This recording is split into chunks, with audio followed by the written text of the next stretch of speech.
Today on the State of Purple podcast, the Minnesota Vikings are dealing with drama for coaches on the way out and drama for coaches on the way in. But what does it all mean for the second round of interviews as they kick off this week for head coach of the Minnesota Vikings? And are the Minnesota Vikings getting played by one big name candidate? All of that and much more on today's episode of the State of Purple podcast presented by Pilot Games.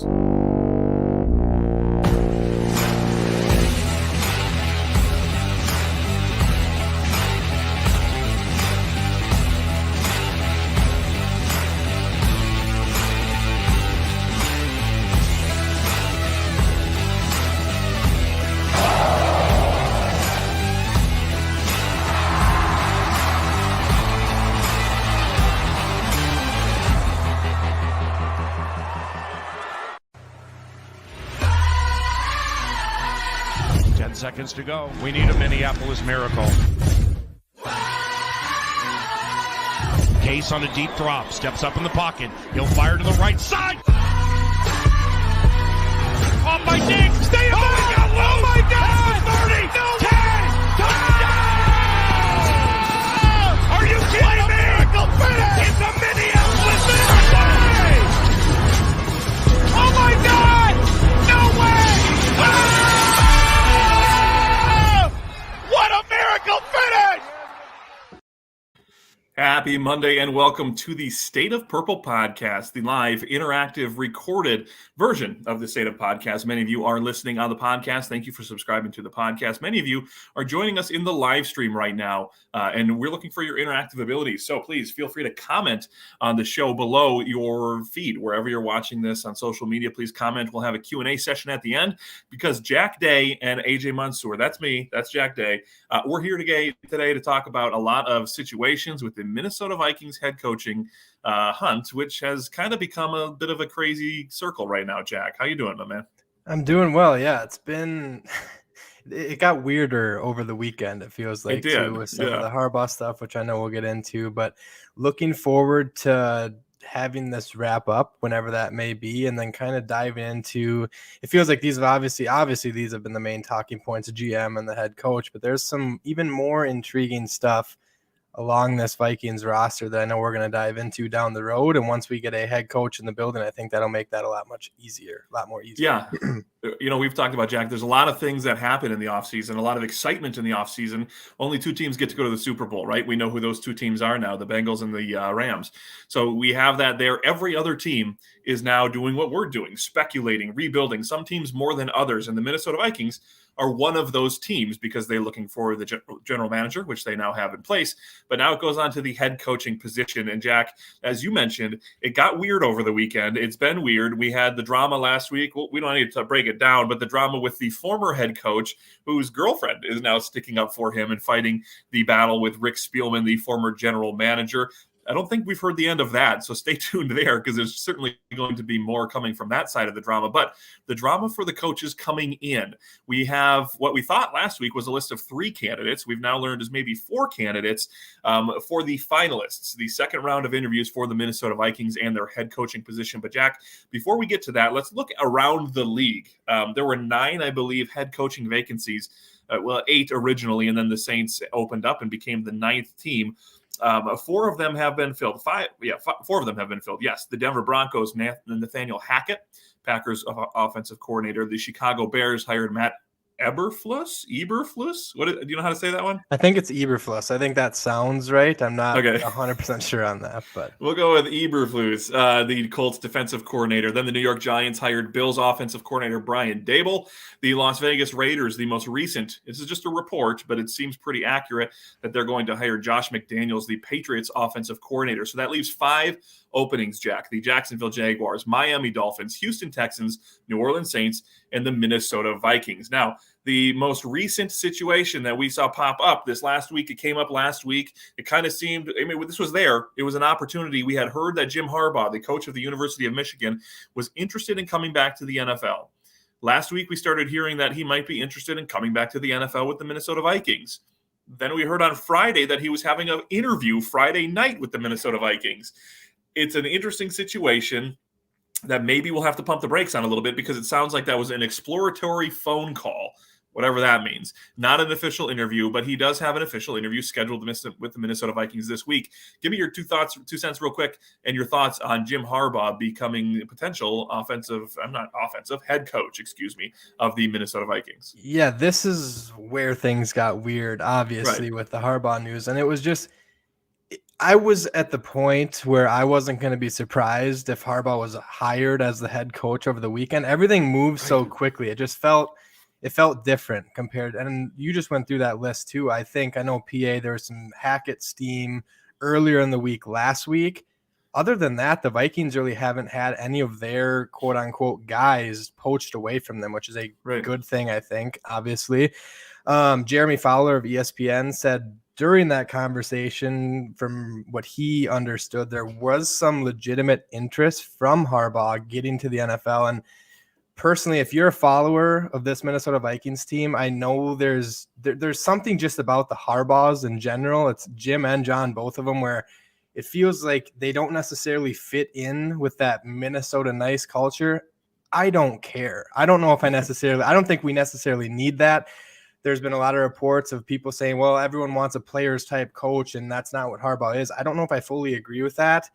I know he's not the young, shiny offensive minded head coach, but he is going to see the game through a quarterback lens, a former quarterback. Obviously, I think that's important, especially with the drama that you just brought up with Rick Spielman and Mike Zimmer. There was something that Rick Spielman said on one of the interviews that he did, that they said, hey, what do you have for advice going into some of these new GMs? And he said, I think it's important to find a head coach that gets along with your quarterback. Obviously, that kind of shows that the situation in Minnesota was not great between Mike Zimmer and Kirk Cousins. And we already kind of knew that was kind of felt just watching the games. That was the energy. But I don't get the vibe that a former quarterback is going to come in here and not click with the quarterback on this team. Whether or not that is Kirk Cousins or a quarterback of the future, whoever Harbaugh and Kwesi Adolfo-Mensah want quarterbacking the Minnesota Vikings, I think there will be a good effort put into place to get a good relationship established with whoever that head coach is and whoever that quarterback is for the Minnesota Vikings. And I think Jim Harbaugh could be a great man for the job if that's the case. Jack, I'm going to reorganize our run of show just slightly because I want to get to the four candidates, the four finalists, let's call them now, for the Minnesota Vikings, who some are holding second interviews, and then Jim Harbaugh potentially a first interview, because something interesting has kind of surfaced, and it stems off of what you just said. Those four finalists for the job, you have DeMeco Ryans, the San Francisco 49ers defensive coordinator, Kevin O'Connell, the Los Angeles Rams offensive coordinator. Raheem Morris popped back up into the mix as of today. Last week, we thought it was three candidates, and Morris wasn't on the radar. Today, there are reports that he is coming to Minnesota for a second round of interviews. They're flying to L.A. right now, I think, to talk to Kevin O'Connell today and probably Raheem Morris tomorrow. So Morris back in the mix there as well. You have that opportunity then to talk to Jim Harbaugh. Now, Jack, the interesting thing here, we've talked about whether the Vikings need an offensive-minded head coach, a defensive-minded head coach. We look at the young coaches and the age that they bring to it and the creativity that they bring to the offense, and a lot of the playoff teams had that. You look at these finalists, you have two defensive coordinators and two offensive-minded head coaches. One, Jim Harbaugh from college, but he's, you mentioned he's a quarterback. And then you have Kevin O'Connell, the Los Angeles Rams offensive coordinator, who the Rams didn't exactly light the world on fire for offensive purposes in the playoffs. I'd say that their defense may have been more of a factor in that win yesterday than their offense, but that's neither here nor there. So you have a pretty good mix. You have an older coach in Jim Harbaugh. You have other younger coaches. You have two coaches who have head coaching experience in Raheem Morris and Jim Harbaugh. And then you have an offensive mind in Kevin O'Connell that comes with that pedigree from Sean McVay and the Los Angeles Rams. What do you think about this just wide array of coaches that the Vikings have brought to the table for a second round of interviews? And are you still leaning one way or the other? I like it. They were talking, I've said this phrase, I feel like a lot over the last 2 weeks, but essentially I think the Wolves are putting their mouth, how am I trying to say that? Their mouth where their money is, their money where their mouth is, whatever I'm trying to say. And they're actually interviewing, they're not jumping the gun, and they're interviewing all four of these candidates again. And personally, I don't know if I necessarily have a favorite at the moment. I think if there is legitimate interest with Harbaugh, whether or not he's using this to kind of push for an extension with Michigan, or there's some rumors about Miami as well. But I just feel like with the experience, he has that offensive mind, which I think a lot of Vikings fans feel because they've seen what happens. And I'm not saying it's necessarily been a terrible thing for Kirk Cousins, but having a revolving door of offensive coordinators, that's what's going to happen. If you have a good defensive-minded head coach and you're winning football games, you're going to have your offensive coordinators poached from your staff. That might not happen if you have an offensive-minded head coach that is calling the plays. And I think what Harbaugh has done, he's the only guy now with a proven track record. I know there is this torn consensus on him with whether you like the guy or not. He has the best track record. I mean, they had, I think it was 3 NFC championship games that he made when he was with San Francisco. The ties are there with Kwesi Adolfo-Mensah. I think it was like his first and second year in San Francisco matched up with Harbaugh. And at the end of the day, what he was able to do with that Colin Kaepernick-led offense, I think it just speaks volumes because he was able to cater that offense and build that offense around the strengths of Colin Kaepernick, something I think you've heard in Minnesota that it just hasn't happened with Kirk Cousins. They're not utilizing Kirk Cousins' strengths properly. And how are you going to properly develop the quarterback position if your head coach and your quarterback aren't seeing eye to eye? And I think that will change if a guy like Harbaugh comes in here. Also, I didn't know this. I was doing a little bit more research prior to the show. Kevin O'Connell, I think it was San Diego State, where he was a mobile type quarterback himself. So he's going to see the game through that lens. Obviously, there's an interesting connection there. He was the quarterback's coach for Kirk Cousins in 2017. So you bring in a guy like Jim Harbaugh or you bring in a guy like Kevin O'Connell, I think they're going to know what they want done at the quarterback position. And I think that is going to be the most important thing for the future of this franchise this offseason. Whether or not that means, hey, we're going to stick it out with Kirk Cousins and see what the Vikings can get to, if they can get to that ceiling of what they wanted to do in 2018 when they signed him after that special season in 2017. But right now, I think I'm on the boat where I want the coach to come in here and see the offense through a quarterback perspective, because I think that will work for what the Vikings are trying to build. Well, I'm glad that you covered the offensive side of the ball, because I'm not necessarily in favor of the defensive side of the head coaching candidates, but I'm going to cover it because I think that it's an important thing that we need to note, right? You talked about a lot of different things that were good with these offensive-minded head coaches, the familiarity with the quarterback himself, the familiarity with the general manager, viewing the game through the offensive side of the ball. That's all great. And I think that because we had a defensive head coach in Mike Zimmer, you ebb and flow and you go back and forth, and you want that new guy to come in and have an edgy, new age offensive kind of mind. I don't know that you get that with Harbaugh as far as the new age. You might get the edge. You might get the offensive mind. You do get it with Kevin O'Connell. He brings in from the Los Angeles Rams that style of play. But what I think is continuously getting overlooked is that this defense needs an overhaul. This defense is not, for lack of a better way to put it, good right now. They had a lot of issues, especially up front on the defensive line. They are porous as far as cornerbacks go. They have basically nobody on roster for cornerbacks right now. There's a lot that needs to be overhauled on the defensive side of the football too. I think that if you look at the roster right now, the way that it stands, the offense is in better shape to just take the field as is right now and have success based off of Kirk Cousins, Justin Jefferson, Dalvin Cook, the pieces you have in place. There's obviously room to improve. That offensive line can be improved. You have opportunities there as wide receivers to step up. But when you look at the defense, it needs an overhaul. I mean, there's a couple veteran players that could be, we can talk about this on another day, could be there next year. Eric Kendricks, Harrison Smith, who knows what Danielle Hunter, the situation there's going to be. But beyond that, you look at the rest of the roster, there's basically no linebackers. There's no cornerbacks. Defensive line is in shambles. That defense might need a bigger overhaul than the offensive side of the ball. So you talk about Raheem Morris and what he brings from the Los Angeles Rams defense, who played the lights out. He's dealt with stars. He's dealt with people who can come in and have big personalities. He knows how to handle that.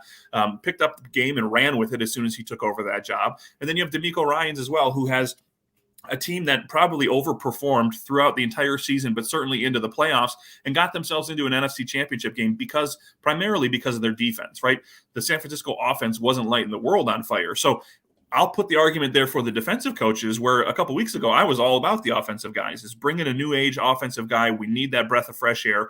I think that we need more work actually on the defensive side of the football. What do you think about that? Yeah, I agree with you. And I think prior to all the craziness, Raheem Morris was one of my favorite candidates, Right. and he still is. It kind of felt like he wasn't a name to keep an eye on, and now he's back in the picture. And I like the idea of bringing in Raheem Morris too, because like what you just said, he has that defensive mind. He has the respect of some of these guys like a Jalen Ramsey. He's been given some talent on that defense. I will say, I think with Ryans, it's a little bit different. His defense played extraordinary throughout the postseason. And you just look at the roster. It's night and day difference between that San Francisco 49ers defense and the talent levels that they have there compared to what the Rams have on their defense. But Raheem Morris is the interesting one because he has some experience on the offensive side of the ball and on the defensive side of the ball. And if you really, really like the philosophy of a Sean McVay and what Kevin O'Connell might bring into the building, you have to think that Raheem Morris, he's been around that the last couple of seasons. He's been putting together defensive game plans going up against that offense in practices. Raheem Morris has to have some of that offensive knowledge as well, just because of how his mind works. He doesn't just primarily focus, although he's a D coordinator for the Rams, obviously. That hasn't always been his focus. And bringing someone in that has a broader spectrum and isn't going to say, hey, this is my defense, you worry about your offense. He's not going to do that. It's his team. It's not offense versus defense. It's 100% a team. And I really like that with Raheem Morris.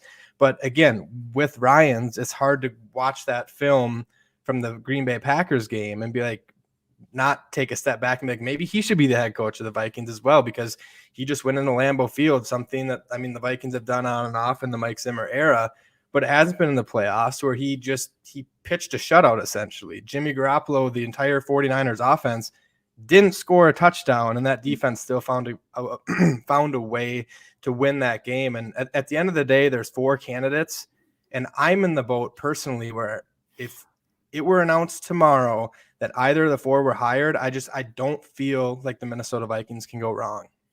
Yeah, it's a good place to be. And, there's other situations where you look at them, I have a video here that I'm going to pull up too. We'll do this later. Sorry. I don't want to get too far ahead of myself because I just love it so much. You're right. I think that the 4 candidates here are good picks. Now, hindsight can turn to be 20/20 almost immediately after you hire someone, and that's what I'll get to later. But you have that opportunity where all these guys have some sort of a positive attribute that they could bring to the table and help this team right away. Jack, I'm going to have you think about it here while I go through this last part of the sentence here.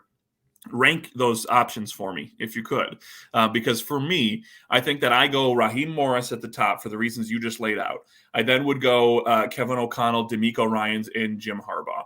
Now, I'm going to pull up. We have a Twitter poll that we put out. I'm going to pull it up and showcase this. I put it out just today after we got to 4 candidates. Who would be your favorite based off of what we know right now? And, this one, I don't know if it surprised me necessarily is the right way to say it, but Jim Harbaugh, even when I put the 3 out, so I put a 3-person one out before Raheem Morris was back in the mix on Friday, Jim Harbaugh won that thing with the landslide. He's winning this one too, 45.4%, with Kevin O'Connell at 22%, Raheem Morris and DeMeco Ryans, both defensive guys, at 16.3%. I would basically almost flip this thing upside down. I guess what did I say? I said Raheem Morris, Kevin O'Connell, DeMeco Ryans, and Jim Harbaugh would be my choices. Jack, if you had to rank them, what would you say your choices and your order of preference would be for those candidates? This could change as soon as an hour after the show, obviously. But right now, I think just bringing in a guy with the experience like Jim Harbaugh, I think that's at the top of the list. If the reports are true that he's interested in coming to the NFL and sticking it out in Minnesota for the foreseeable future. I don't think I don't think I'd feel right knowing that, hey, Harbaugh's going to come in here and then 3 years down the road, he's going to move on again. I don't think that's what Kwesi Adolfo-Mensah wants to build, and that'll surely have to get addressed in the second interview. But like I said, if he is 100% on board, I think Harbaugh is the number 1 choice. Then I'm excited about this one, equally kind of like what you just said. I think I put Raheem Morris at 2 just because of what I laid out, what you laid out. He intrigues me, and he's intrigued me since the start of this process, and that hasn't changed Although we didn't feel like he was a finalist as of last week, that's changed now. And I think I have him at number 2. Then I'd rank Kevin O'Connell, young offensive mind, offensive coordinator for the Rams, at 3, with DeMeco Ryans at 4. And I will say this, kind of going off what I just said, having DeMeco Ryans at 4 is no shot at Ryans. Right. I think I'd be ecstatic if the Vikings brought him in and he was the next head coach of the team. But if I were to rank them right now, like I said, that will change. I think that would be my order. Now, you had Harbaugh at number 1, but you did throw a caveat in there that if he's willing to stay. Now, Jack, there's some thoughts and some theories that are popping up today as the Harbaugh to Miami comes back up again. The question that I pose on the screen right now is Jim Harbaugh simply using the Vikings for leverage right now? Whether that leverage is from the University of Michigan to stay there and get a bigger contract, or whether that leverage is for another NFL team. Now, Miami is the team that everyone's talking about. I posted an article today kind of talking about this, where it's kind of starting to feel, as we learn about the interview that turned into an exploratory phone call and yada, yada, yada, that this situation might just be a leverage play. And the Miami Dolphins keep coming up because owner of the Dolphins, Stephen Ross, is, I think, maybe the number 1 all-time donor to the University of Michigan. He's donated something like $400 million to the University of Michigan over the years. He's a big Wolverines fan, big supporter of U of M athletics and school and education up there in Michigan. Now, there was a comment that came out last week, I'm going to paraphrase it here, that said Stephen Ross was asked about taking Jim Harbaugh from the University of Michigan and bringing him to Miami. And he said, I don't want to be the guy to take him away from the University of Michigan. I hope he stays there. Now, where this gets interesting is the Minnesota Vikings then became involved. Prior to this, it was thought that Miami was the spot, but then the owner said, no, I don't want to do that. Well, now the Minnesota Vikings are involved, and the Minnesota Vikings could be the bad guy. They could be the guy that comes in and pulls him back to the NFL out of the University of Michigan, opening the door then for Stephen Ross to step in, counter an offer. If Minnesota gives Harbaugh an offer, Miami can counter that offer with a bigger offer, and he can sweep in and save the day. And he wasn't the guy to steal him away from Michigan because the Vikings were the bad guys. The Vikings did that. He was the one who saved Harbaugh from the bad guys, brought him at least to a Michigan-loving Miami Dolphins team, and it kind of gives him an opportunity there. Harbaugh gets a team where the owner loves you, right? That means Harbaugh can do whatever he wants. He will have a full opportunity to do what he wants. He's got a lot of salary cap. I think it's like $70 million in salary cap in Miami right now. He doesn't have any income tax. He would have more money there. The Miami Dolphins get the coach of their dreams. Stephen Ross gets the coach of their dreams. And all Minnesota ever got out of this whole ordeal was an exploratory phone call. What do we think about this theory? And is Jim Harbaugh simply using this all for leverage, either from Michigan or Miami, and Minnesota's just the pawn? Yeah, I think the Miami beaches sound a little bit nicer than Minnesota this time of year too. Hey, but it's like 30 degrees outside today. It's balmy. That's true. I was outside in shorts the other day, and I told my girlfriend, I was like, God, it's got to be like 35, 40 degrees. And I walked inside, it said 21. I was like, if that doesn't show you what Minnesota is, but crazy. And Jack, hang on one second. Let me put this there too, because you kind of said this too. If he's a short-term coach, could this be the situation where this idea isn't immediate, right? He doesn't go to Miami right away, but a couple years down the road, he jumps ship and goes over to Miami. Again, same whole reasoning. Miami doesn't have to be the bad guys. Stephen Ross can be the hero. Harbaugh gets to go where he wants for more money eventually. So offset that a couple years too. Does this kind of seem like a reasonable idea?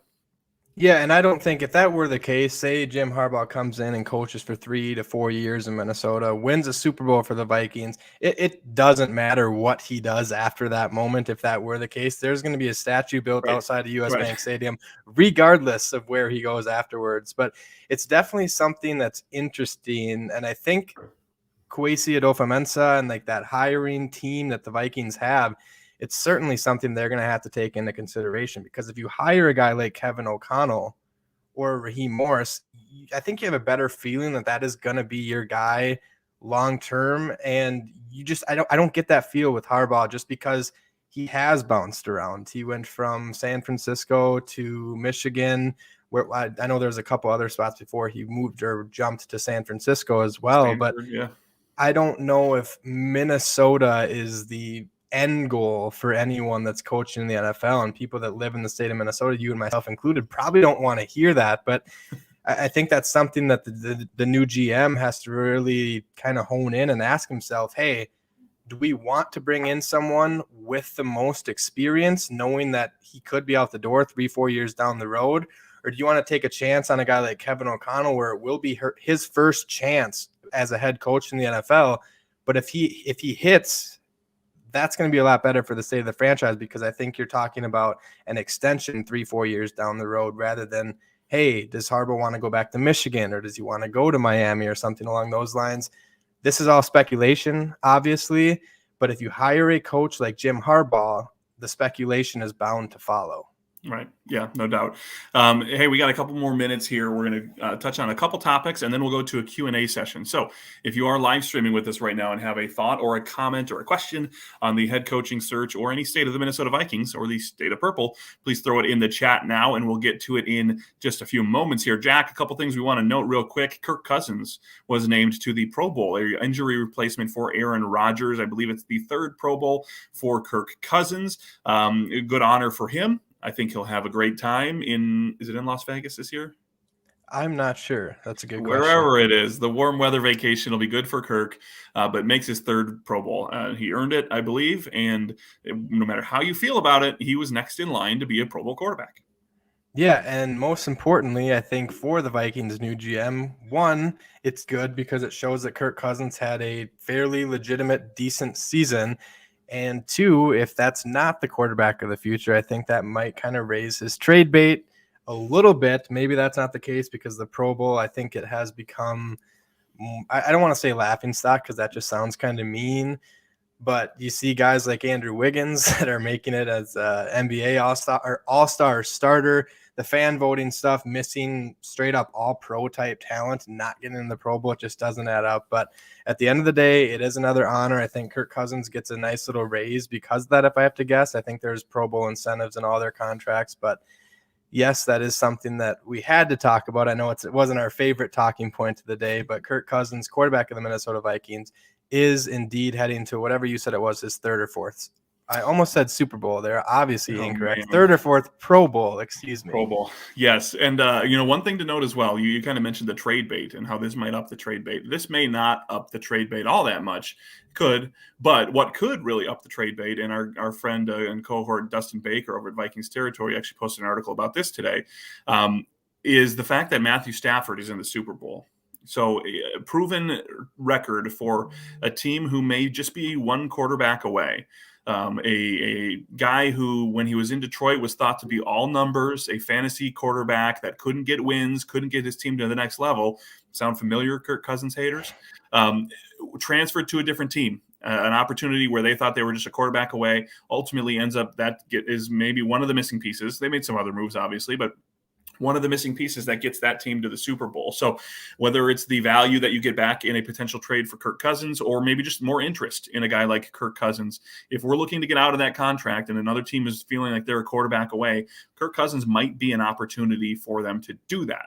On that note, we just talked about the teams that made the Super Bowl, the Bengals and the Los Angeles Rams. Jack, I figure you watched some of the games this weekend. What were your thoughts on how those games played out, and the Bengals and the Rams in the Super Bowl? Yeah, people are going to hate me for saying this, and I should say 50% of the fan base is going to hate me for saying this, but I think it's pretty clear what we're seeing with Joe Burrow. Joe Burrow is everything that Kirk Cousins is not. Kirk Cousins shows up in this retro van, gets critiqued on how he grills his steaks, and then you have Joe Burrow where the reporters are saying the only thing that they can smell, see, hear coming out of that Cincinnati locker room last night was the smell of cigar smoke. He's got a cooler demeanor to him. Right. And that 7 play where it looked like he was going to get sacked by, I think it was 4 to 5 different Chiefs defenders, right, and somehow got away from that and ran for the first down. That's just not something that we've seen here in Minnesota over the last 4 years. Not a knock on Kirk Cousins. I wanted to throw something back your way as well. Something that I've talked about a couple times in years past. I talked about it with the 49ers Chiefs game, Super Bowl, a couple years back when Jimmy Garoppolo missed a big-time throw. What would be the state of the San Francisco 49ers? Would they have a Super Bowl that year? And would they be in the Super Bowl this year if Kirk Cousins was at the helm at the quarterback position? Okay, so there's a lot of butterfly effect to all of this, right? But if you're looking at the under a microscope at those particular moments, or even the broader spectrum of it, Kirk Cousins is a better quarterback than Jimmy Garoppolo. I don't think anybody will argue that. San Francisco has put teams around their quarterbacks and just maybe not had enough quarterback to get them to that next level. They have a decent defense. They have a very good run game. Deebo Samuel is the unicorn of the NFL. He can do everything. There's nobody like him in the league. It's so I mean, you look at Tom Brady, Peyton Manning, and those guys aren't even consistently winning Super Bowls every single year, right? So who knows what happens, but they would certainly be in the mix, and they would have been a much better team, a much more formidable force in the NFC, and probably would have won that Super Bowl and appeared in another one at least over these last handful of years if Kirk Cousins was the quarterback. And he's very durable too. Jimmy G has injury problems, right? That's part of his knock, not necessarily his fault, but Kirk has been incredibly durable. We forget that. We like to rag on him, so we forget some of these good things. Outside of COVID, I'm trying to remember, did Kirk miss any games as a Minnesota Viking quarterback? No, I think the only other game that he missed was the Chicago game, meaningless game in 2019, I believe, when they had already made the playoffs. Sure. So that factors in as well. So, yeah, I mean, I think Kirk would make a lot of teams better. And whether it's the Pittsburgh Steelers or the San Francisco 49ers, they're probably not going to do it because they have a young quarterback they want to turn to. But those teams that feel like they're a quarterback away, Kirk Cousins might be available. And one more thing, on top of that, too, he'd also have a coach that probably wants him there and can kind of work side by side with him rather than seeing them shake the living hell out of each other on the sidelines. Yeah, it adds a little bit to that quote-unquote fight that they had on the sideline, right? It might have been a little more animosity to it now that we know what we know. All right, question and answer session. I want to get to this one here real quick from Mudcat earlier in the day, Jack, or earlier in the show, I should say. He says, is Harbaugh really a fresher or different personality than Zimmer? Harbaugh probably more abrasive in personality than Zimmer is. Again, we talk about moving away from the type of coach you previously had and going towards the new coach as a breath of fresh air. Would Jim Harbaugh be enough of a breath of fresh air? He is a little more old school. He is abrasive. And this would be, he would come in and command respect and command dominance of this organization. Is that really something that we want right now? Over the last week, I probably would have had a different answer for this last Monday. But over the course of the last week and kind of seeing how things have unfolded with Rick Spielman and Mike Zimmer, I'm more convinced that this team was missing a Kwesi Adolfo-Mensah more than they were missing the future head coach of this team. I'll die on this hill. Mike Zimmer was a fantastic coach for the Minnesota Vikings, my favorite coach in my lifetime that this team has had. And yet he has this reputation as a grumpier old man, and that's rightfully so. I mean, that's what he is. But you're starting to kind of see the smear campaigns come out from both sides, and it's odd to me that Rick Spielman has been involved all over the media, kind of just dropping little bombs on his former head coach. And then the Mike Zimmer girlfriend, comes in and says, hey, Rick, maybe if you would have talked to your head coach or talked to your team over the last 3 years, it's weird. It's all speculation. But right now I feel like the lack of culture that the Minnesota Vikings were missing, I think it stems from that GM position. And I think when we saw Kwesi Adolfo-Mensah jump up to that podium last week, that was the breath of fresh air that I needed. Yes, it will be nice when a new head coach comes into Minnesota too, because regardless if it is Jim Harbaugh or one of the other three candidates, it's still going to be a breath of fresh air. It's going to be new, it's going to be flashy, and it's going to be extremely exciting. So I wouldn't be opposed. Obviously, I just said he is my number one candidate if he wants to come to Minnesota and if he wants to be a coach in the NFL. Next question comes from the number one fan of the show, Tom Day, wants to know about Sean Payton. I'm just kidding. I did see that Doug Peterson is interviewing for that Saints job, and it would just be like, step right in, most hated people in the NFL coaching. It goes from Sean Payton to Doug Peterson. That would just feel right because he already has a little bit of that hatred in Minnesota from 2018. Right. Maybe that's a requirement of the job, because you have to be hated by the fans of the Minnesota Vikings. Mike wants to know, and I'm going to expand on this a little bit. He says, do we draft a linebacker? I'm going to expand on that, Jack, and just say, okay, open floor, first round pick. Okay. assuming that, who we think is going to be around at 12, so it's not going to be like, top end guy. What position do you look for? Assuming there is a top flight guy at every position, cornerback, defensive line, offensive line, linebacker, what position would you draft in that first round today? If it were me, and I think this stems from some of my conversations that I've had within that organization too, the quarterback is the biggest need. And the Vikings fan base is not going to want to hear that, but you look at the roster right now, your starting cornerbacks in 2022 are Cameron Dantzler. He's kind of proven that he belongs as a starter in the league. He kind of hasn't quite yet. And then Chris Boyd on the other side. And then in the slot, I think it's Harrison Hand that would be in the nickel spot. That is the weakest spot. And to take that question a step further, I will answer. I will say yes. I think linebacker is another huge position of need. Losing a guy like Anthony Barr, that's not set in stone quite yet either. But it sure felt like, with the emotions we saw to Eric Kendricks kind of talking about that potentially being Barr's last game in Minnesota, he had a thank you go up on his Instagram post. Losing a guy like Anthony Barr hurts this defense a lot more than I think the naked eye would realize. And whether that's in the second, third, fourth round, they did draft Chaz Surratt. They drafted Troy Dye the year before. So they have some young guys that we don't really know about quite yet. But those were young guys that were brought in here by Mike Zimmer and by Rick Spielman. So if they go out and they're doing training camp this summer and they're like, what the heck are these guys? They could be off the roster. No one is safe on this roster. But to put all of that into one short sentence, yes, I do think they draft a linebacker, whether that be to replace Anthony Barr early on in the first or second round, or just find some more depth at that position, because the depth is also hurting there as well. We'll take a couple more questions here. If you have it, throw it in the chat section right now. This interesting one from Jeremy. He wants to know, do you think it would be easier to fill a defensive coordinator or an offensive coordinator spot based on the head coach hire? And will that affect which candidate they hire? I have some thoughts on this, Jack. Do you have any immediate thoughts? The first thing that comes to mind goes to my top coaching candidate right now, and Jim Harbaugh. There has been some rumors because of his defensive coordinator during the early years in San Francisco. The D coordinator is a name that I have thrown around a couple times if the Vikings were to bring in a young offensive-minded head coach. Vic Fangio has been a head coach, has been a very, very good, proven track record of the defensive coordinator position. If Jim Harbaugh comes to Minnesota and that is his defensive coordinator going into next season, I think the expectations, this is one thing that worries me slightly with the hiring of a guy like Jim Harbaugh. If he does bring in Vic Fangio, I think the expectations are going to start to rise a little bit if you bring someone in with a proven track record like himself. But then again, I don't think you can ever have too many not too many good head coaches, but too many coaches in the building. And bringing in a guy like Jim Harbaugh, like I said, who has the proven track record, with someone with as much knowledge on the defensive side of the ball as Vic Fangio, I think that would be a home run hire for the Vikings. Now, strictly based on the wording of the question, would it be easier for an offensive coordinator or a defensive coordinator to be hired based off of blah, blah, blah?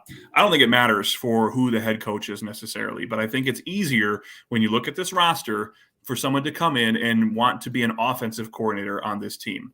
You have a proven quarterback who knows how to, move the ball up and down the field. Whatever his deficiencies are, he can do that. You have Dalvin Cook, a dual threat running back, one of the best in the league. You have Justin Jefferson, arguably one of the best young wide receivers, for sure one of the best young, but probably a top 5 wide receiver in the league. Extrapolate that a little further. You have Adam Thielen, who is a surefire receiver. You have Irv Smith Jr., who we think has an up-and-up opportunity there. Offensive coordinators don't oftentimes fret as much about offensive line woes, which is the biggest deficiency on this team, as they do about get excited about the skill position players that they have. And the skill position players on this team are very attractive. You can do a lot of things with the players we have on this roster. So I think that would be an easy spot for anybody just to want to jump into. You'd have a lot of interest. Once the head coach gets hired, a lot of people are going to come knocking on the door and saying, hey, you're looking for an offensive coordinator. You'll get the defensive coordinator job as well. But I think it's a little more attractive on the offensive side of the football. Now, Jack, we'll close out with one question here. I think that this is a fanciful question. I don't think there's any reality to it, but we got it like 4 or 5 times because we were talking about the 49ers and Kwesi's relationship and Harbaugh's relationship and the potential trade with Jimmy Garoppolo, blah, blah, blah, blah, blah. Here it is. Do you think the Niners would ever even look at a potential trade for Trey Lance and Kirk Cousins. Now, Kirk would come in as an immediate fix for a NFC championship team to come in and be a good quarterback. He tried that once before in his career and it didn't work out. But Trey Lance is a future project that they think the ceiling is very high on. He's a mobile quarterback. The future is bright for him. We think we saw him once or twice this year. It didn't look great, but you're banking on immediate success. You're looking for this window. Could Kirk come in and close that window and get them to a Super Bowl right away? Or would you be leveraging a long-term future with maybe one of the future quarterbacks in the NFL, Trey Lance? Do you think there's any even opportunity that they would listen to a phone call about trading Kirk Cousins for Trey Lance? Now, there's a lot of money that would have to go into it too, right? Yes. Rookie deal, $35 million, $45 million deal, lots of other pieces. But the base pieces, Kirk for Trey, any interest? I don't think it's going to happen personally, but if I'm a new GM, it piques my interest personally because there's a lot of connections there. There's still the Kyle Shanahan where there's a weird love for Kirk Cousins that just you feel that. The media doesn't just I know there's a lot of stuff that kind of gets thrown out there, but that comes up every single offseason that there's this weird feeling between Shanahan and Kirk Cousins. And like what I was just saying, I think Kirk Cousins in San Francisco, he makes that team a Super Bowl contender, and the Vikings get something back this year in a draft class that is very below average at the quarterback position. And Trey Lance, if Trey Lance was in this draft class, Trey Lance would be the consensus number one quarterback in this class, I think. And that speaks volumes, obviously. I think he would be, yes, he's a project. Kellen Mond is still on the roster. I think you'd have to bring in a bridge-type quarterback and let them all compete. But I think getting out of that $35 million of Kirk Cousins contract, that is enticing. And on top of it, Trey Lance grew up in our backyards. He is a Minnesotan, played at NDSU. There's ties all over the place with that. Do I think that is realistic? Probably not. If I'm a Vikings new GM named Kwesi, I would certainly have a desire or interest to at least look into that if it were a possibility. Now, when it comes to, I'm trying to remember the Jared Goff trade. Jared Goff for Matthew Stafford. They wanted to get it as close as possible, but I don't think that the NFL, and correct me if you know, Jack, I don't think the NFL is like the NBA where the money has to match, right? It doesn't, you can trade whatever you want. It's value for the team. So if there is more value in bringing in an expensive quarterback and trading away a future asset, if that's an equal trade for you, I believe that the rules of the NFL will allow you to do that. Now, you need to get it closer than it is, right? It's a rookie deal, second-year deal for a quarterback compared to a $45 million deal. But if you have the cap space and you're able to do that, I think that the rules allow you to. Am I wrong in thinking that that's kind of the way it works? I think you're right on that. I'm not the numbers expert. That's not my expertise, but we'll get Brzezinski on next week and he can tell us. Yeah. Jack, we'll wrap it up there. I appreciate everybody who was taking part in the chat today. It's always fun when we do have that interactive ability to chat and to hear your voice as well as we record this podcast as a video cast on all the KFAN social media channels. But this was a little bit of an impromptu one. We might do one later this week because we're probably going to have a head coach within the next 48 hours. We'll have to see. But so, Jack, you be at the ready, and everyone at home be ready to jump in and join us as well on the next episode of the State of Purple podcast. If you want to find old episodes, head over to iHeartRadio, iTunes, wherever you get your favorite podcasts. You can subscribe there. And make sure you follow KFAN on Twitter and YouTube and Instagram. And follow Jack on Twitter at Jack_H_day and me on Twitter at AJKFAN. So when we do go live next time, you will get that alert and you can join in on the fun of the State of Purple podcast. Jack, appreciate it, my man. I'll let you go back to get to your actual job and get your stuff done. I'm going to go back and do this. Oh, no, I forgot one other thing. This is the video I wanted to show you. The video that I brought this up talking about having buyer's remorse with these coaching candidates. And almost instantly, we can have a different opinion after the fact that we get hired or someone else gets hired. Ryan Poles, a lot of people were disappointed when he went to Chicago and Kwesi Adofo-Mensah ended up here in Minnesota. And we wondered whether or not that the Vikings got their second choice or their first choice, or if Poles chose Chicago over Minnesota, whatever.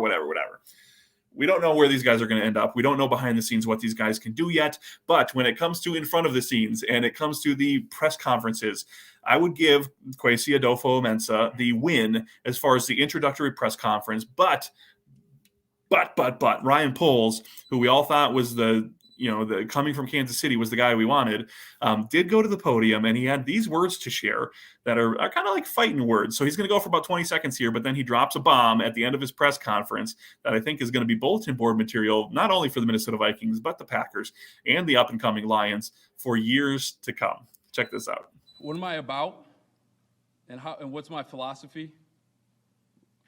We're going to build through the draft. We're going to acquire young, fast, and physical football players. We're going to be selective in free agency, and we're going to connect evaluation with valuation. We're going to have a relentless approach to fix our weakness. We're going to maintain great self-awareness of who we are. We're going to solve problems with open communication and candor. And we're going to consistently put players in position to succeed. And the last thing, the most important piece, is we're going to take the North and never give it back. We're going to take the North and never give it back. Now, stage presence is not necessarily what makes a good general manager. They work behind the scenes. They don't need to do it. But I love the approach that Kwesi took. I love that he didn't get arrogant. He didn't get cocky.